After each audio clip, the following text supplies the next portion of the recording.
kende chasser Balmain. Comme on a une nouvelle an, ils ont les cas en Congo. Vraiment, ils ont passé. Parce que ils ont déclaré qu'ils ont fêté, ils ont fait rater avant. Donc c'est ça.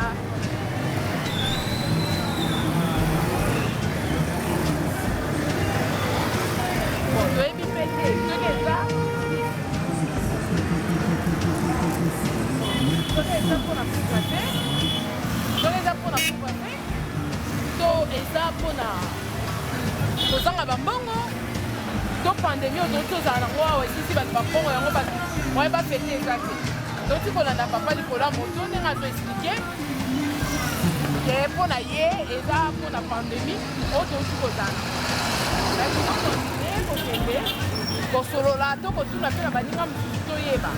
Aussi c'est ça ni parce que Congo la fait la raboter. Il les a pas qui les a toujours à Roningala. Elle là comment m'a dit les avocats. Bon musique est belle mais mouvement comme avant, ils agissent.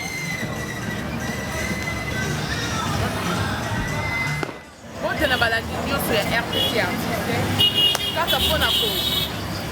Je la bino dimanche, il y a des lots le 1er janvier 2021. Depuis que 2020, ezaki année moko ezaki na makambo belé, année moko ya ba problème ebelé, année moko ya malade ebelé ba kufinda ba bate toti to komide.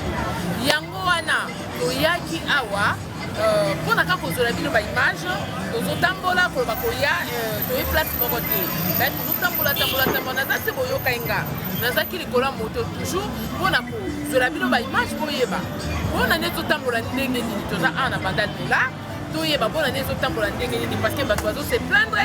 Nous avons que ma fête oh et les caca. Depuis qu'il y a qui ma fête c'est bébé là. En fait, c'est bébé par rapport à la situation par rapport à la belé. Mais vraiment, les lots qui sont sur le terrain, les amawa peut passer. Donc, ils vont souffrir. Faites exalter. Faites exalter, ils vont fêter, ils vont forcer. Depuis qu'ils vont forcer vraiment. Mais faites comme les alaka. Exalter. Donc, la COVID-19,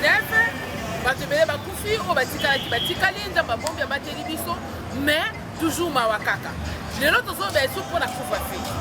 Nous avons un chef de l'État qui couvre-feu à 21h. 21h, nous avons ce mandat. Et les autres sont le 1er janvier 2021. Est-ce que couvre-feu il y a solo 21h. Mawakata, faites ici là. Donc faites continuer.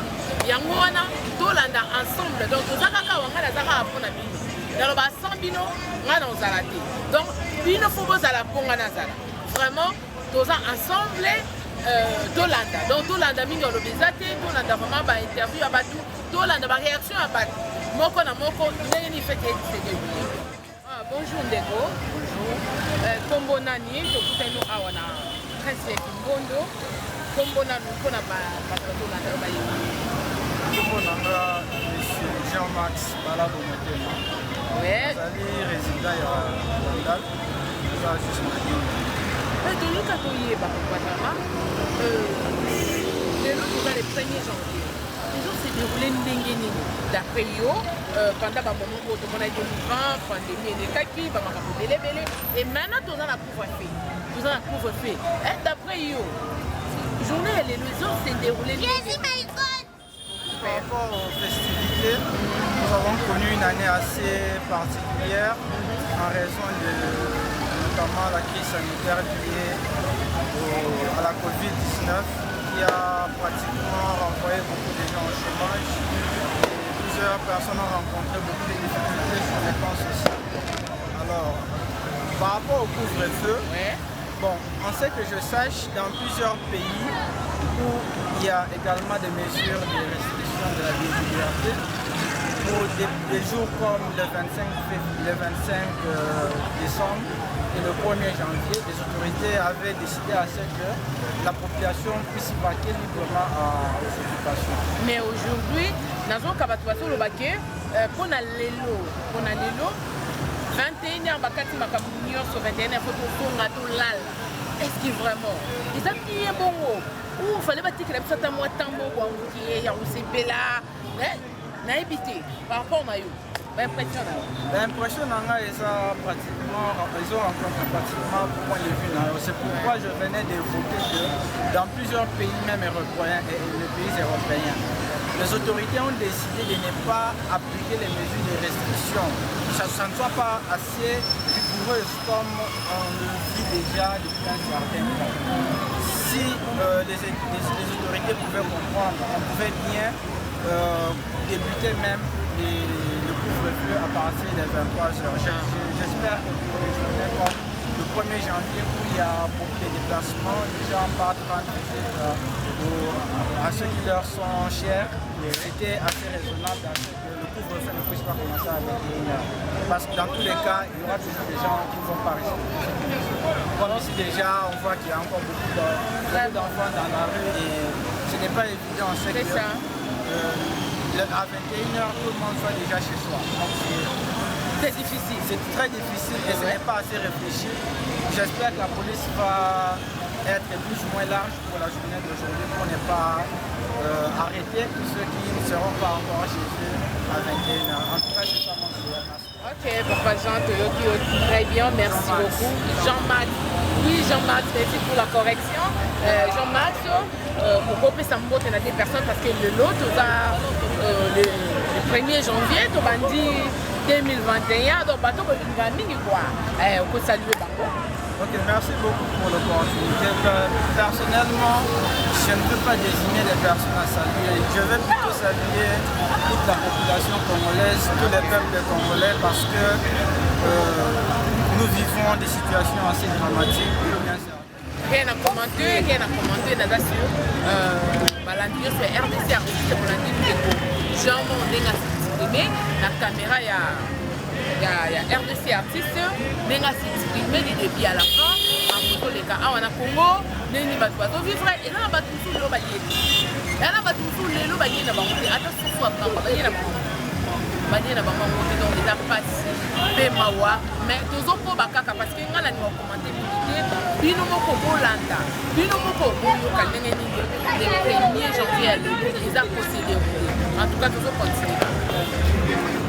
Ok, quand on est dans le bac, on a toujours na bandale mola, on continue, on a mis sous maman à biso, on a fait chérie, à tonda bantou, donc il n'y a pas à moi na bandale. Quand on est dans le biologie, ça kakato yeba. Nouvelle en réseau les candérini, les lots on a les 1er janvier. Maman, tout le monde a combo nani. Maman Ambo, par rapport il y a nouvel an. Les lots ils ont les 1er janvier. D'après qui sont des tambours na moi malili na mboka et puis juste l'état le bas qui 21h et de l'autre gars les premiers non il faut pas savourer pas se là malgré ba mbongo zate ba makambo belé mais il faut pas se mais tout ça les 21h couvre faire bande donc on a eu on va expliquer biso ndé on a ngai année 2022 pour les gens na bango. Mais nous sommes année à 2021. J'espère que nous serons les cadeaux. Amen. Nous serons les cadeaux. Amen. C'est total bien. Année de bandit à Super. Nous sommes aïe parce que nous bandit la bien. Nous sommes déjà bandés dans le temps. Oh, le bateau, il y a du type non. Donc, pour le peuple congolais, on va compter la étudier, mais on va compter la vie de Bango. Pour y étudier, on va prendre la charge. Congo, on va prendre la charge. On va prendre la charge. Mais babi que na Congo misali zate. Ba osu fandenge ni. Tandis que misali zate, bato ba osala ba ofuta ba. Le problème c'est quoi? Il y a abandonnant la sociale. Nous allons du social à une amitié. Comment nous tournons ce pas? Nous allons faire ça comme ça. Avec un tout comme moi, nous allons faire quelque chose. Nous allons faire ça. Donc, il y a tout qui faut nous et puis, là, on a fait un lobby qui là. Donc on a eu les 31 ça va être à la raté, ça va raté, et ça va nous canadiens. Ah, donc ils ont pas fait. Tout le monde a le premier pas la musique, maintenant pour le retour à la maison. Donc pas à la vie. La place à 21h, à 19h, à Tamandé, banana, parce que les premiers micros battent pour le rater. Avant la battre pour le pas la musique pour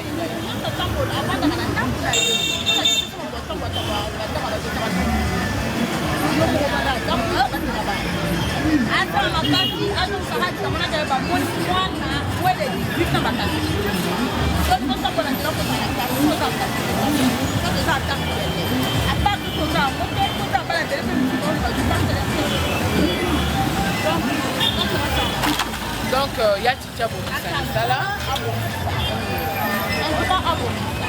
Ok, naza sur balandi na bayoki, balandi ya RDC artiste bayoki pesa mbote na deux personnes.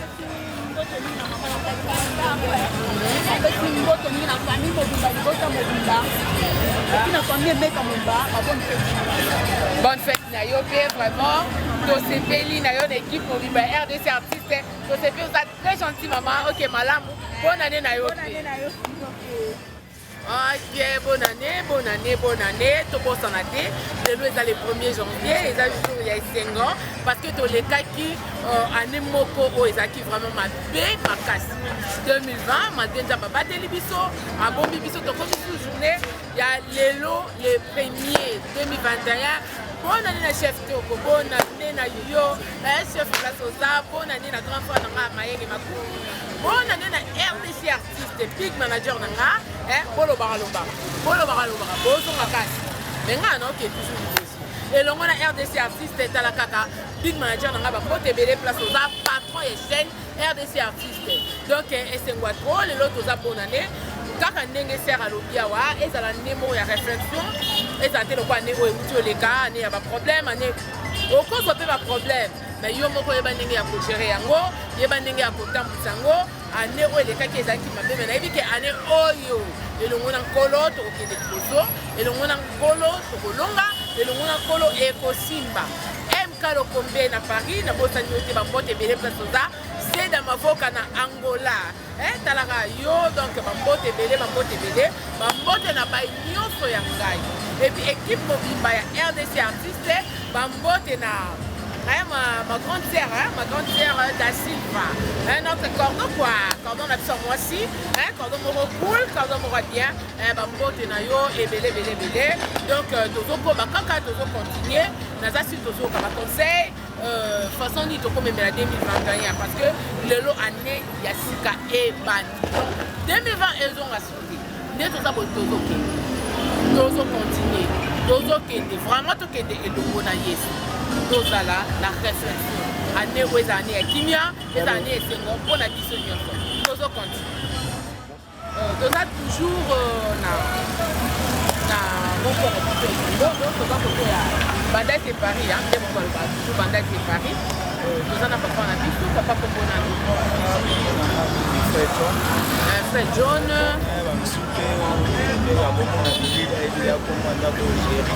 Ok papa.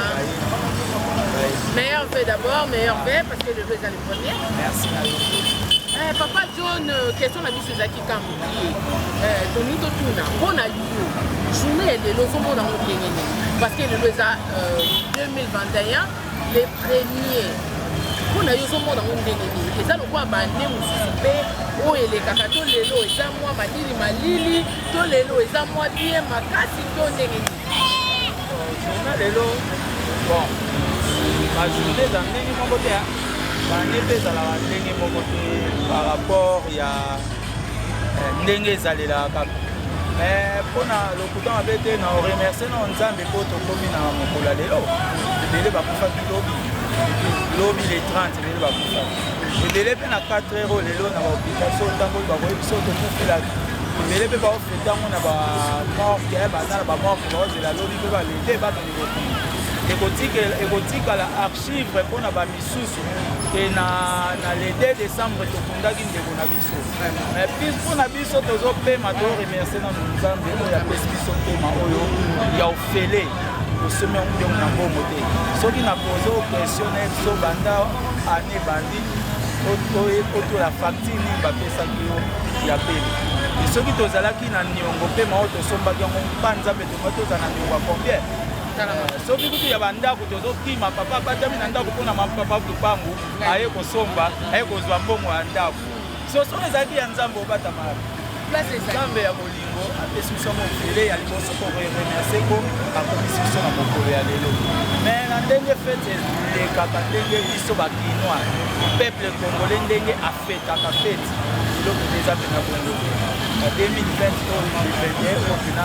eza mpena bongo ofetango na mwa douleur douleur na oloba te toza likolo bakozala likolo mibeko azali te mibeko nde esali te tofete yango boye mais kanto eza te mpo na année oyo peut-être 2022 tokofete koleka 2021 donc toremercie ka nzambe mpona yo mibeko wana eza mabe to eza malamu te mibeko eza malamu mboka etambola na mibeko so mibeko eza te mboka etambola te eloko eza kaka te totosa yango me bango mpe bakonzi mpe bata mibeko eza papa betaka fimbo na kozokisa mwana obeta mwana no fimbo bete mokutuka ekwazaka mwana obete kwaza correction me bape mibeko topesa mpona biso ese kozala bie mpona biso mpe kozala mabe mpona biso baresona mpe bakonzi eloko wana me toboyi mibeko fete eleka par rapport soki mibeko ezalaki te awa kibondo tongo tomona plein tomona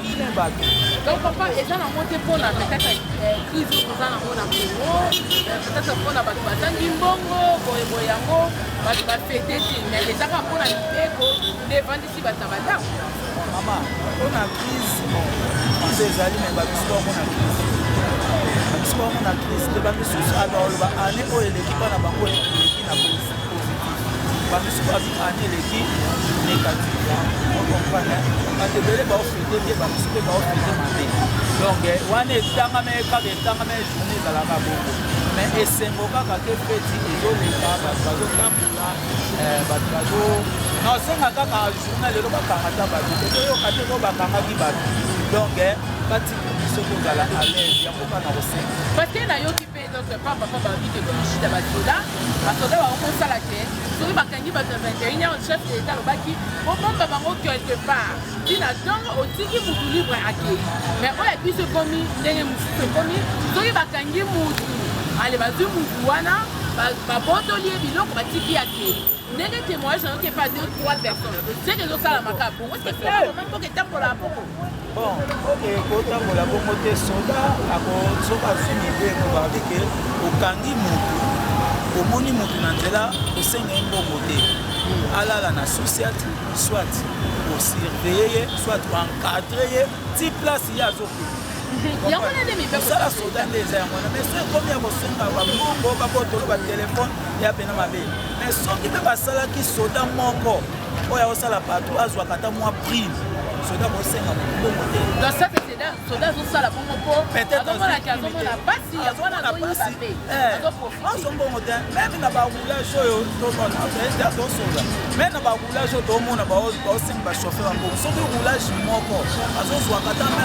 $30 ata $50 par jour akosenga te akosala mosala ne bien eza pasi peut-être papa par rapport ya réveillon parce que toyebi que chaque année bato balalaka peye rien kotolaka ntongo ya lepremier mais tomonaki lobi bato basambelaki na bapokwa mpona yo bongo eza mabe to eza bien etikala kaka na mutu to parce que toyebi ke ezaka ane oyo na bane nyonso toyebi ke ezalaka na mutu ka ane oyo nde ezalaki na moi etikala kaka ndenge wana selon idée na yo tokontinue kaka bongo to ndenge chef de l'état alobaki ke moi kaka donc mpona yo esalaki yo ndenge ni moi wana ya bien to mabe mama ebi eloko ya baveye wana bale 31 bakobosana mpo aza te eyebana deja ekomama egrifama meme nzambe ayebi yango e 31 bato nyonso bazalaka na vie meme mokonzi ntango azalaki mwana moke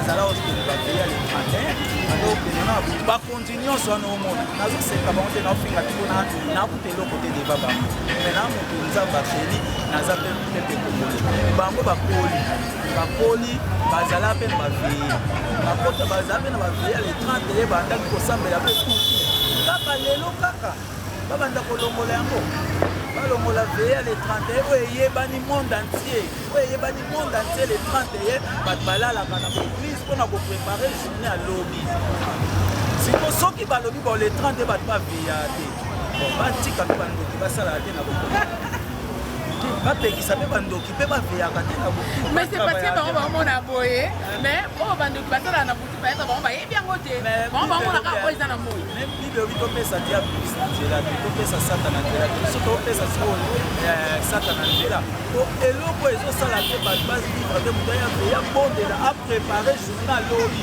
aprépare année na ye mais yo kase okase po asambela te siko donc oba bato le 30 eloki bato basalaki veye te chance na invitation donc bakalimbisaka moke non pas de problème limbisaka moke donc changement ekozalaka na mboka soki baveye ezosalama le 31 soki ezozala bapriere ya moi on sait que changement ezala te na mboka est ce que veye yango nano même tosali veye te koprie mpe ya moi eza mpe ka nécessaire koprie ya moi eza nécessaire veya le 31 bapreparaka moi même yo ndenge oza boyebi ke le 31 ya 2021 echangeaki déjà oyebi yango okokone wana bafale batika yango eza mibeko nde so mibeko ezalaki te me bato basalaki na bango mais lokola tootambola na ntango eza mibeko tokokosa mibeko bapaster batosa mibeko ya leta lonabaleka lekandike veye le 30 ezala te soki baboyi babebo le 30 eseleki tokoti mbula sika ese le 31 oyo ya janvier oyo bato bakobeye le 31 ya janvier oyo ese bato baozala na veye bazala veye te parce que toyebi kezala kaka 31 décembre parce que tozopréparé journée ya lelo ezala mpe mokolo bakokaki kocomprendre biso peuple te okomprendre biso peuple te donc nakumisika nzambe mpona nini anileki malamu ata baproblème bakorone eyaki balimbisa po ata bakorone eyaki nzambe abateli biso ishasa toza calme bafini bazovivre calme nzambe mpena azwa lekome na comprendre ekokoti veye wana tosepelaki te me mokonzi ya mboka esika koyoka biso mwana mama ameka mpe kokongisa mpona veye wana parce que ezalaka kaka mbala moko na ne le 31 ezongaka lisusu te eza le 31 décembre po tokota le 1er janvier ezalaka kaka préparé nyonso alingaka partir à minuit aza na église azosambela mais d'autre part mpe tozelaka minuit te tose préparaka chaque jour parce que toyebi tante toyebi mpe ndonga te kaka ndenge olobi papa mbote nao na 2 personnes baninga nyonso oyo bamoninganga ya liboso bamoninganga ya liboso bamonanga na pesi bangondo me napesi mingi mbote na bana na bana mingi nakotanga bakongo nakotanga bebe prise bebe mpe naza ne bebe mpe naza ne oyo babebe kanga na bana bebe alida alina napesi mbote bana nyonso banani bamarina bakenaya bango nyonso napesi bakulo bana nyonso ya mike oyo bayebi frère john ezala bandeko na ngai église bandeko na ngai église papa na ngai ya molimo prophète samuel ewinge cité de la joie mondiale napesi yo mbote bisika nyonso kolandanga mwana mbeyeyo napesi bakamaradi nyonso mbote baemerson bango nyonso napesi mbote baagenci napesi yo mbote masuzi napesi yo mbote e mama tozwaki intervention ya bapapa ya bamama ndenge nini 2021 nde tokoteli yango ndenge ezokose déroule toyebi ke 2020 ezalaki ande moko ya pasi ande moko ya makambo ebele tolobi te ke bato basepelaki na 2020 bazalaki te nonono bazalaki e 2021 tozosenga susu nzambe apatisela biso makambo ya malamu koleka lisusu po eleka na 2020 na 2021 eyaki mais elongo tosimba na lokola moko po tokende liboso vraiment mingi akoloba eza te napesi bino bambote place toza me nabi po sabone on po sabone na chaîne oyo RDC artiste po sabone massivement po sabone boya boya pena ya mipiko en gros parce que ngai nalingaka kosabone en détail po sabone en gros pour s'abonner et belé, sans oublier mon ami Falan. Donc voilà comment on a monté ma tigangate, Falan pour la femme de valeur, bonne année dans place, donc bonne année à bonne année, bonne année.